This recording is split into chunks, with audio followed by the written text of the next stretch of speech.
नमस्कार दोस्तों, आज़ादी का महापर्व 15 अगस्त कुछ ही दिनों बाद आने वाला है और 15 अगस्त से ठीक पहले हमारे कार्यक्रम सीधी बात में हमारे साथ मौजूद एक ऐसी प्रतिभा है जिन्होंने लगातार अपने प्रधान के कार्यकाल में लोगों को तन मन के साथ स्वयं के धन से सेवा की।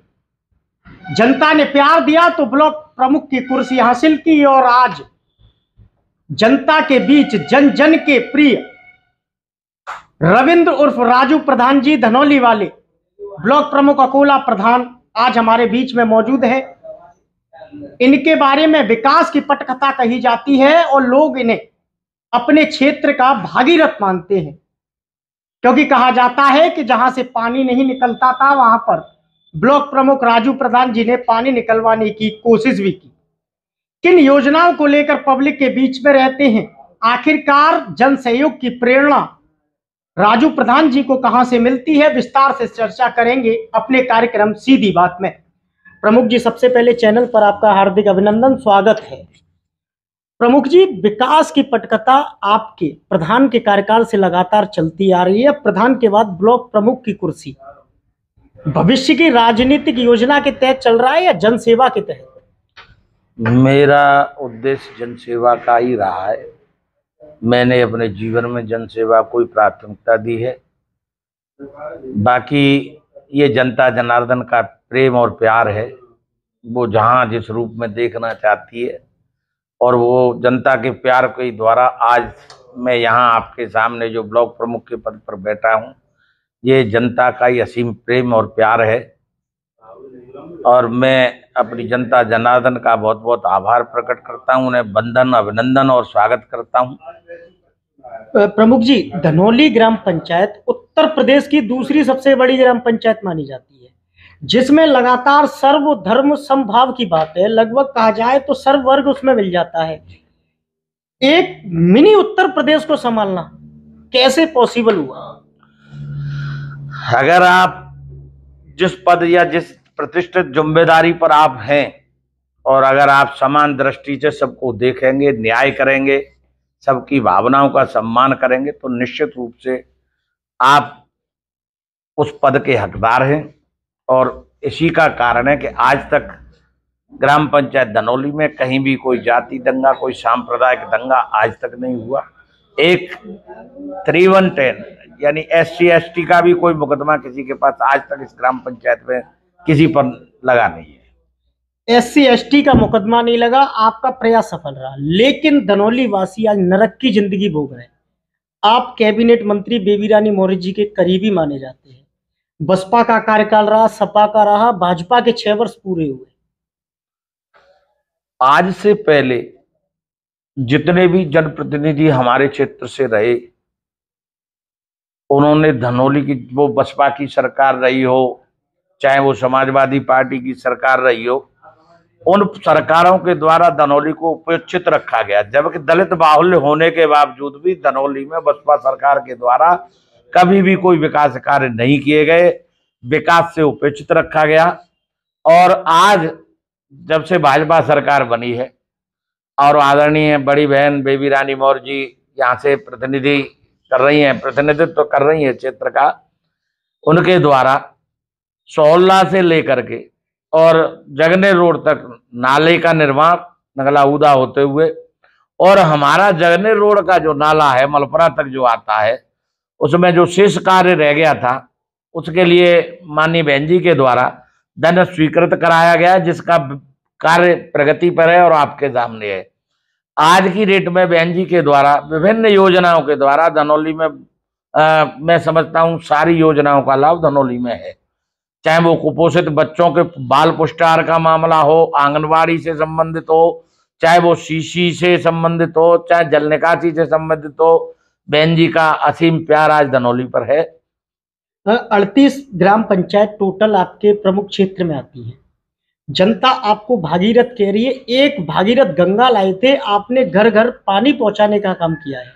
ये जनता जनार्दन का असीम प्यार है, उनका बड़कपन है, मुझे वो इस रूप में देखते हैं।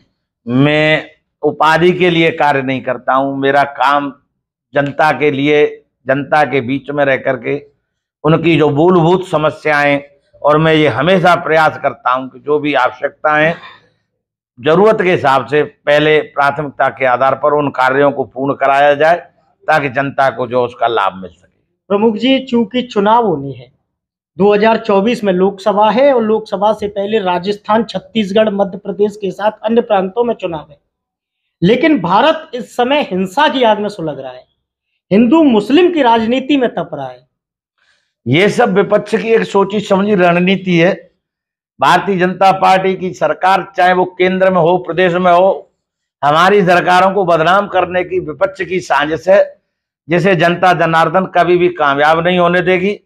2024 में पुनः तीसरी बार आदरणीय नरेंद्र मोदी जी देश के तीसरी बार प्रधानमंत्री बनेंगे।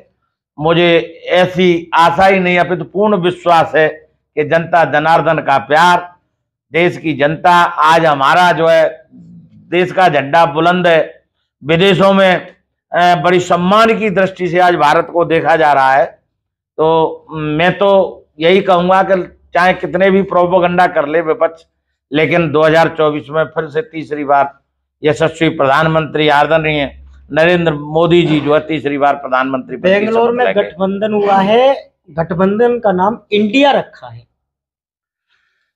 नाम रखने से कुछ नहीं होता है, नाम के अनुरूप कार्य भी करने पड़ते हैं, और जनता इनकी सब बातों को जानती है, गठबंधन की जो है सब रणनीति को जानती है।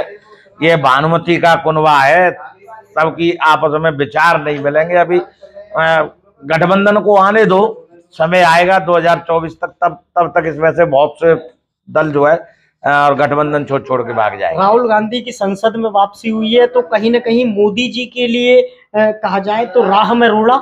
ऐसा कुछ भी नहीं है, ये तो विपक्ष एक भूमिका बना रहा है। वो पहले भी लोकसभा में थे, तब क्या हो गया? मुद्दे हैं, मुद्दों पर राजनीति करें, और मोदी जी के कार्य को आज जगह जगह सराहा जा रहा है, चाहे वो किसानों से संबंधित हो, चाहे वो युवाओं से संबंधित हो, चाहे पिछड़ा वर्ग के लिए उन्होंने जो कार्य किए हैं। आज देश प्रगति के पथ पे है, और जब सूरज निकलता है तो चमकते हुए सूरज को देखकर हर आदमी की आंखें चंदियाती है। ये तो विपक्ष की। आप एक प्रतिष्ठित पद पर हैं, आप कह रहे हैं कि लगातार विपक्ष मोदी जी की साजिश कर रहा है, लेकिन मणिपुर में डबल इंजन की सरकार, हरियाणा में डबल इंजन की सरकार, उग्रवादी कौन थे, हिंदू या मुस्लिम? इन दंगाइयों की कोई जाति और धर्म नहीं होता है, चाहे वो किसी भी धर्म में हो सकते हैं, किसी भी जाति में हो सकते हैं। और मैं तो इतना ही कहूंगा कि दंगाइयों की कोई जाति नहीं होती, ना इनका कोई धर्म होता है। इनका कारोबार बस यही होता है कि जहां ये दंगे कराएं, लूट खसूट कराएं। बाकी भाजपा सरकार मणिपुर में भी और हरियाणा में भी प्रशासन अपना कार्य कर रहा है, और उसके सुखद परिणाम भी आपके सामने आ रहे हैं। मुस्लिम कह रहे हैं कि भाजपा राज में हम सुरक्षित नहीं है। ये उनकी सोच है। बाकी बताइए, कहाँ यूपी में कौन मुसलमान जो है असुरक्षित है? जो क्रिमिनल टाइप के लोग हैं, चाहे वो हिंदू हो चाहे मुसलमान हो। अब वो विकास दुबे का एनकाउंटर हुआ, विकास दुबे अपराधी था, हिंदू था, फिर क्यों एनकाउंटर हुआ उसका?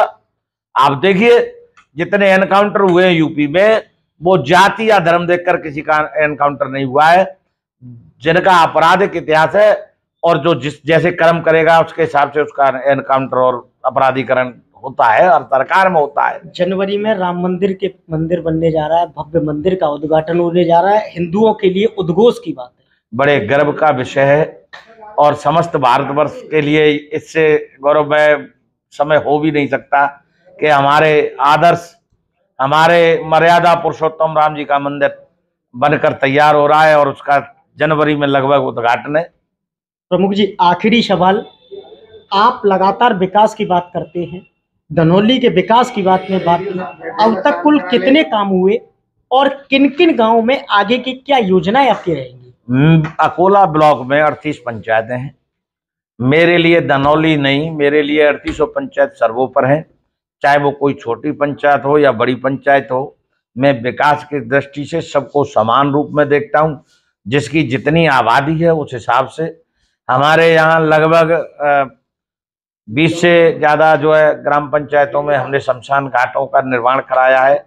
उसमें पहले 5000 की आबादी जिन ग्राम पंचायतों की है उनमें जो है शमशान घाट का निर्माण हो चुका है और आगे भी जारी है। 5000 वाली पहले ली गई है, दूसरे राउंड में जो छोटी ग्राम पंचायत है उनमें जो है 3 अमृत सरोवरों पर कार्य प्रगति पर है, काम चल रहा है और 15 अगस्त को झंडारोहण होगा। गांव गांव 70 समरसेबल जो है पेयजल के लिए मेरे क्षेत्र में लगवाई है। पोखरों से पानी की निकासी के लिए पाइपलाइन डाली गई है। क्षेत्र में सामुदायिक मिलन केंद्र भी बनाए गए हैं कई एक, और सीसी निर्माण, पुलिया निर्माण, समस्त जितने विकास से संबंधित कार्य हैं क्षेत्र पंचायत के द्वारा वो सुचारू रूप से जारी है। और मैं आपको भरोसा दिलाता हूं कि जब मेरा कार्यकाल आएगा समापन की ओर तो ये जनता फैसला करेगी कि कार्य कैसा रहा। मैं अपने मुंह से अपनी तारीफ क्या करूं। जब कार्यकाल पूरा होगा तो जनता किसे श्रेय देगी ये तो आने वाला समय बताएगा। मणिपुर की हिंसा सोची समझी साजिश है और यह विपक्ष के द्वारा लगातार भाजपा को बदनाम करने की कोशिश की जा रही है, यह कहना है ब्लॉक प्रमुख अकोला राजू प्रधान जी का। प्रधान जी ने बताया कि जिस तरीके से सभी दलों ने मिलकर नाम इंडिया रख लिया है, इंडिया नाम रखने से इंडिया को संचालित नहीं किया जा सकता है। नरेंद्र मोदी लगातार 2024 में तीसरी बार भारत का प्रतिनिधित्व करने जा रहे हैं और देश को लगातार प्रगति एक्सप्रेस चलती रहेगी और विकास होता रहेगा। 70 से अधिक समरसेबल लगाकर 38 गांवों को सर्वोपरि अपने विकास की पटकथा में रखने वाले राजू प्रधान जी का कहना है कि उनके द्वारा लगातार 38 गांवों को प्रत्येक गांव की ग्राम पंचायत प्रधान के तौर पर रहते हुए एक समान विकास अधिकार के साथ यात्रा में जोड़ा जाएगा। अंत्येष्टि स्थल में विकास कराया गया है, अमृत सरोवर बनाए गए हैं। विकास की यह रेलगाड़ी ब्लॉक प्रमुख राजू प्रधान जी के साथ अनवरत उनके कार्यकाल पूर्ण होने तक चलती रहेगी और इसमें तमाम योजनाएं भी हैं। आपका बहुत बहुत हार्दिक अभिनंदन व स्वागत प्रधान जी हमारे कार्यक्रम सीधी बात में जुड़ने के लिए। बहुत बहुत धन्यवाद।